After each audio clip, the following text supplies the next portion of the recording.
Je vais vous dire pourquoi c'est Jésus. Dans la Genèse, il est le Créateur. Il est l'agneau d'Abel, l'arche de Noé, le bélier d'Abraham et les puits d'Isaac. Il est l'échelle de Jacob et le rêve de Joseph. Dans l'Exode, il est le tabernacle pour le sacerdoce. Dans le Lévitique, il est l'alliance avec Israël.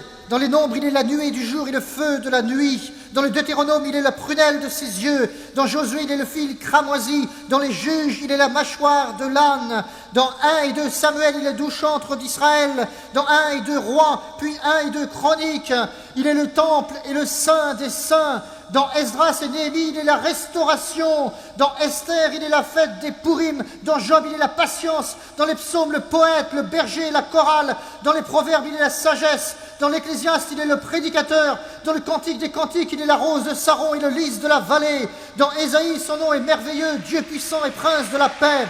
Dans Jérémie, il est le baume de Galaad. Dans Ézéchiel, il est la roue au milieu de l'autre roue. Dans Daniel, il est la pierre qui se détache toute seule. Dans Osée, il est celui qui rassemble Israël. Dans Joël, il est l'esprit qui est répandu. Dans Amos, il est le royaume éternel. Dans Abdias, il est le jour du Seigneur. Dans Michée, Naoum et Habacuc, il est le millénium. Dans Sophonie et Agé, il est le jour du Seigneur. Dans Zacharie, il est le Seigneur qui revient. Dans Malachie, il est le puissant Seigneur. Dans Matthieu, il est le roi. Dans Marc, il est le sauveur.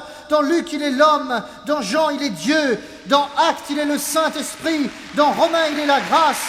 Dans 1 et 2 Corinthiens, il est les dons de l'Esprit. Dans Galates, Éphésiens, Philémon et Colossiens, il est la nouvelle alliance.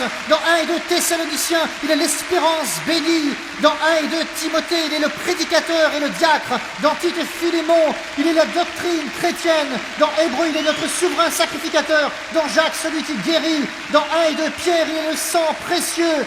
Dans 1, 2 et 3 Jean, il est l'amour. Dans Jude, il est la foi originale. Dans l'Apocalypse, il est la vision. Il est les églises, le livre aux 7 sceaux, les 7 trompettes, les 7 sceaux, les 7 coupes, les 2 témoins, la femme revêtue de soleil, le cœur qui chante Alléluia, la nouvelle Jérusalem, le